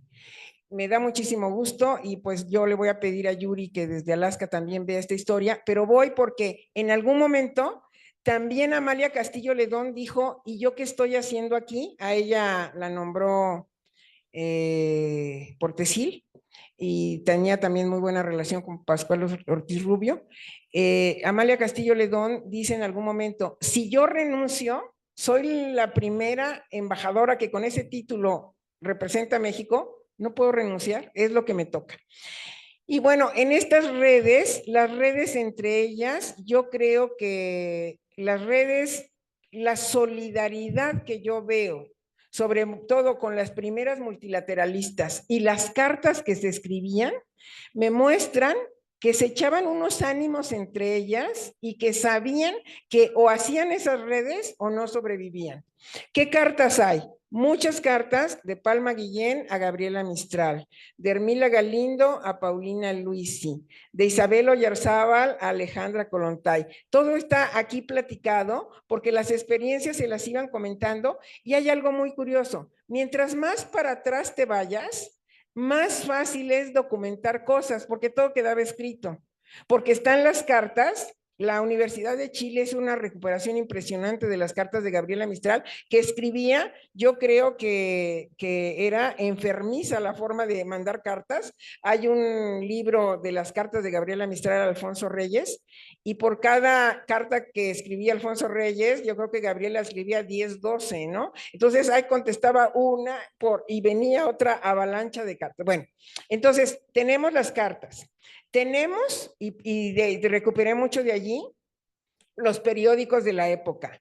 Te dicen, cuando Palma Guillén se embarca en Veracruz rumbo a Cali, el viaje de Cali a Bogotá, la recepción en Bogotá, ¿qué dicen de ella en Bogotá? Todo está en los diarios, tanto mexicanos como extranjeros, y algunos en el expediente personal de Relaciones Exteriores. Pero lo que salvó a muchas mujeres, particularmente, no hablé hoy de Hermila Galindo, que es una feminista muy importante de la época de Carranza, y Hermila Galindo es relevante porque es la primera teórica de las relaciones internacionales en América Latina. Nunca antes una mujer había hecho teoría sobre relaciones internacionales en América Latina. Pero ¿qué se ve de Hermila Galindo? Que por los libros que escribe, había leído a la Kollontai, a Clara Zetkin, estaba enterada de qué estaba pasando en Alemania, de qué estaba pasando en Estados Unidos, y ahora que hablabas de la élite, muchas mujeres mexicanas, por la revolución, las mandaron a resguardarse de Estados Unidos y regresaron de Estados Unidos contagiadas de feminismo y más revolucionarias que nunca, en otro sentido de la palabra revolución. Eso es interesantísimo. Y parte del trabajo de recuperación de biografías que se crucen es justamente mostrar cómo estas redes sí existieron y estas redes fueron claves tanto en Europa como en América Latina, donde no solo se conocían, sino trabaron verdaderas relaciones de amistad.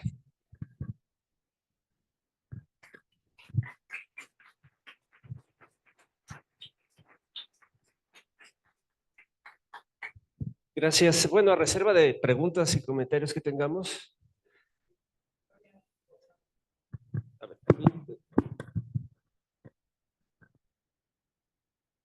Gloria Rosado, por favor.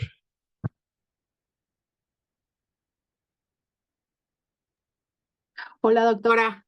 Muchos saludos a todas. Soy presidenta de 50+1 aquí en Montreal, Canadá. Y pues la sigo. Espero que se acuerde de mí, de cuando usted estaba en el servicio. Y pues bueno, quiero decirle que coincido con mucho de lo que usted acaba de platicarnos, sobre todo de ese intercambio de cartas, esas cartas tan sororas que nos impulsan las unas a las otras y que a través de la visibilización de este libro, la verdad que sirve de ejemplo para muchas mujeres, el leer a estas pioneras que si bien no conocieron de fronteras en su momento, tampoco conocieron de barreras lingüísticas, abrieron brecha y sirvieron de ejemplo a muchas otras de las que le siguen, porque en esos momentos no existían redes de apoyo tan sororas como ahorita que tenemos las redes sociales, el internet, que estamos tan cerca, pero en ese momento estamos hablando de hace muchísimos años y eran el doble y el triple de valientes y eran también minoría, al ser latinas, al ser mamás, al empezar desde cero en otros países. Y pues bueno, parte de su plática y de su conversación el día de hoy me trae a la mente pues una bibliografía que editaron que se llama Mujer que sabe soldar y que precisamente habla de esas transformaciones subjetivas en mujeres trabajadoras con lo que son ocupaciones feminizadas y masculinizadas. Yo creo que era ya momento muy, muy necesario de sacar este libro que lleva creo que ya 1 o 2 años, sin mal no recuerdo, y vamos a estar esperando también, querida doctora, el hermanito de ese libro, el de las esposas de los diplomáticos, que estoy segura muchas mujeres que han estado casadas con mexicanos excepcionales que también han pasado estas fronteras en algunos otros oficios que no solamente son diplomáticos y que estas mujeres han tenido que renunciar en alguno de sus momentos a sus oficios precisamente para ser mamás y para construir pues un hogar más allá de México. Así que, de verdad, muchas gracias al embajador David por esta invitación. Y querida doctora, nuevamente le envío un abrazo digital en espera de poder dárselo físicamente.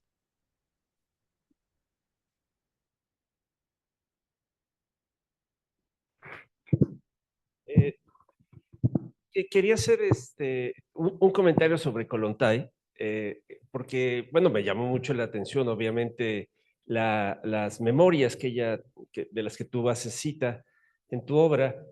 Y entonces empecé a revisar, ella fue embajadora bajo el primer canciller soviético, que fue Vasiliev Chicherin.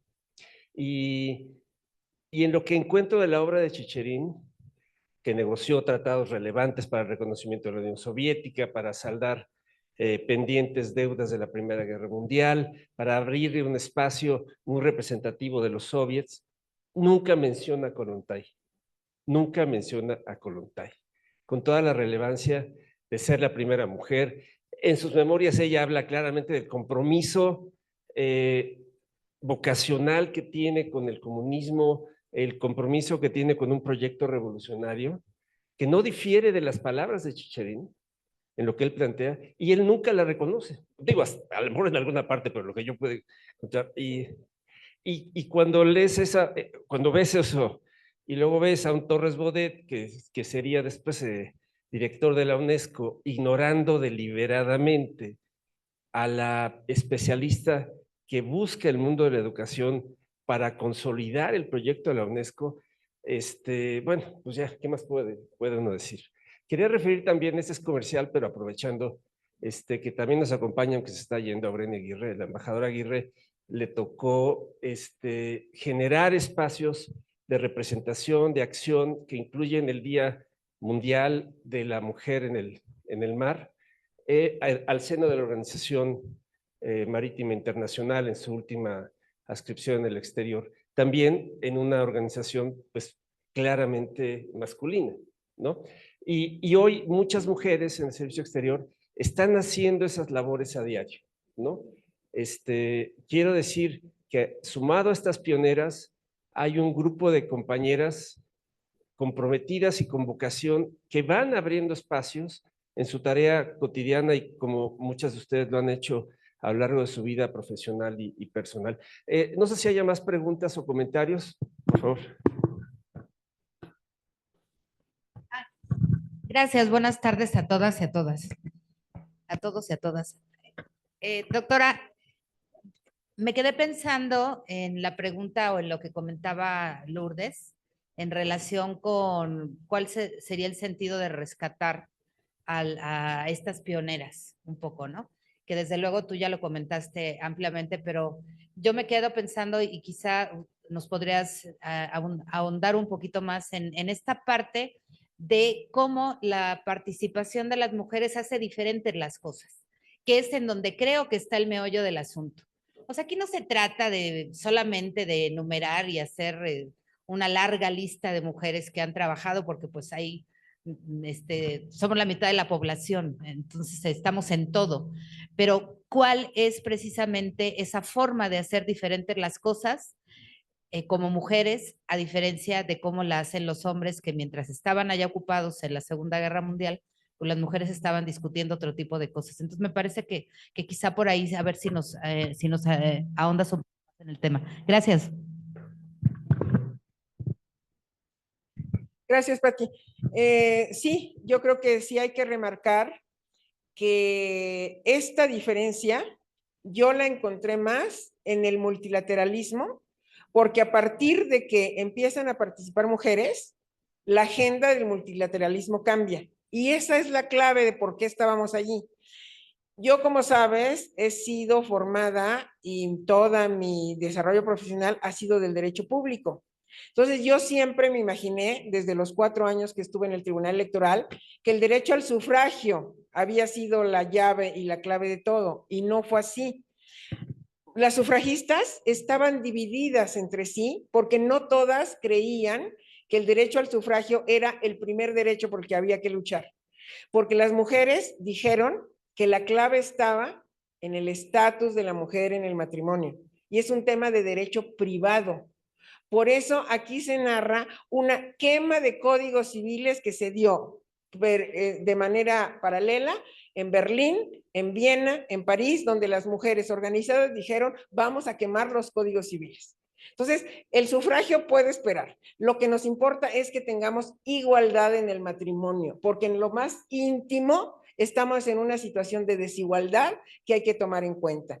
Y por eso, tanto en la Sociedad de Naciones como más adelante en Naciones Unidas, se crea una comisión para el estatus de la mujer, comisión del estatus de la mujer, y ya se abarcó para todos, pero el derecho privado ahí tiene mucho que ver. Entonces, colocan la agenda que tiene que ver con derechos laborales, con temas de salud, con temas de laborales, obviamente, y todos los temas de paz, como decías, la agenda de paz y seguridad, llevada y vista de manera distinta por la formación de las mujeres. Entonces, sí, la conclusión es, ¿una mujer embajadora hace un trabajo distinto? Posiblemente sí, pero una mujer con presencia en el multilateralismo coloca la agenda de género porque van en grupo.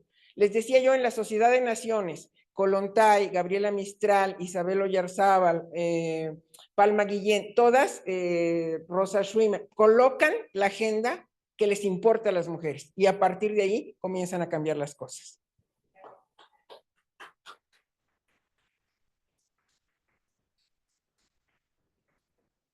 ¿Alguna otra participación o comentario?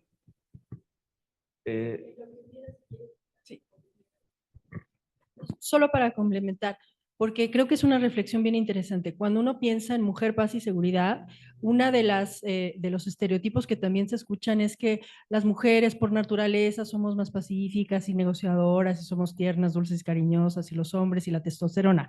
Creo que eso también es un prejuicio y que efectivamente, si es que las mujeres tenemos una capacidad y una habilidad negociadora, quizá viene de estar en una posición de desventaja. Cuando tú no puedes imponer, pues tienes que convencer. Y eso quizá da a partir de la experiencia, una perspectiva diferente. Y con respecto a las vivencias que tocan, si la mujer tiene un especial, si la sociedad le exige a la mujer algo especial en la familia, cuando hay una negociación de paz y se está hablando de cómo reconstruir un tejido social en donde las familias son importantes, la perspectiva de la mujer tiene algo que aportar que es complementario con lo que puede aportar el hombre. Eso sería yo como lo vería para saber si es diferente cómo negocia una mujer, si es diferente cómo lo ve una mujer.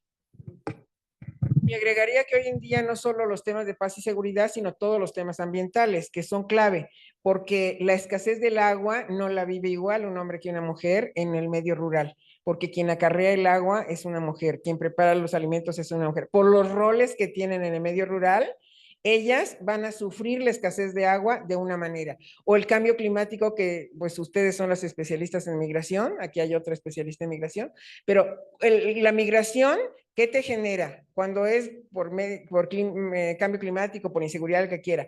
Que las mujeres jueguen los roles y ocupen los espacios que los hombres dejaron cuando son los hombres que migran. Entonces sí hay diferencias por los roles, pero efectivamente no hay que caer en estereotipos de que hacemos mejor las cosas. Sencillamente es el interés que nosotros tenemos en empujar ciertos temas y cómo lo hacemos y por qué lo hacemos. Gracias. Primero que nada, gracias. No imaginé que fueras a citarme, te lo agradezco profundamente. Este trabajo de mujeres, hablando de mujeres, me parece súper importante. Y nada más compartirles como historiadora, te agradezco profundamente porque ya me voy a devorar tu libro. Hay una cantidad de vertientes que, como tú dices, hay que jalar, es un compromiso y comparto que la historiografía tiene una deuda tan grande con la presencia de las mujeres que incluso hay una premisa de una francesa investigadora hoy por hoy, Marilène Patou-Maty, el hombre prehistórico es también una mujer. Desde ahí la deuda. Gracias.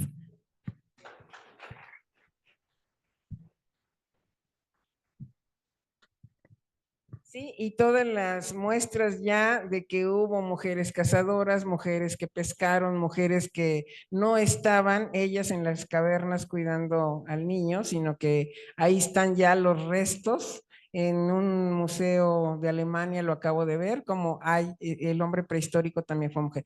Pero son siglos de invisibilización, pero tú como historiadora y por lo que has trabajado lo sabes perfectamente.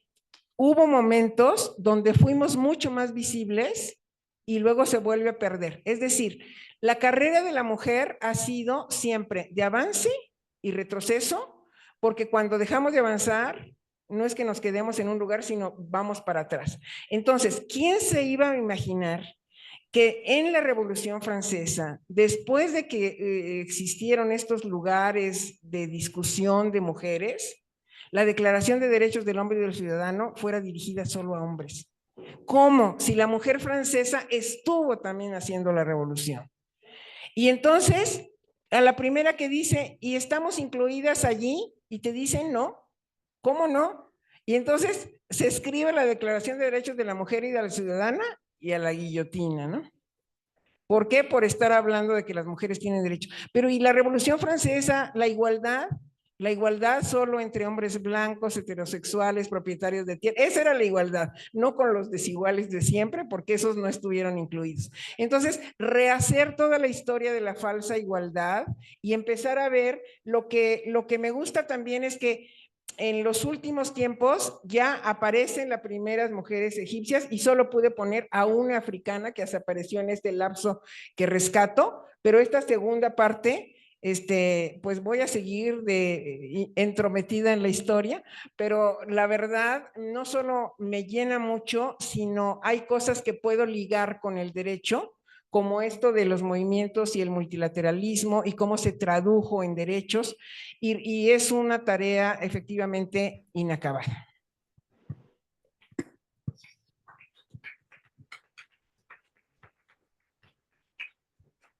¿Hay otra participación? Si hubiese alguien en el exterior, siguiendo por Zoom esto, que quisiera hacer un comentario. No. Pues al tiempo de agradecer nuevamente la presencia de todos ustedes, creo que ha sido un rico intercambio de ideas, con gran motivación y emoción. Les invito a que compartamos un vino de honor en honor de la autora, en honor de su obra y del trabajo que todos ustedes representan. Muchas gracias y bienvenidas de nuevo a la asociación.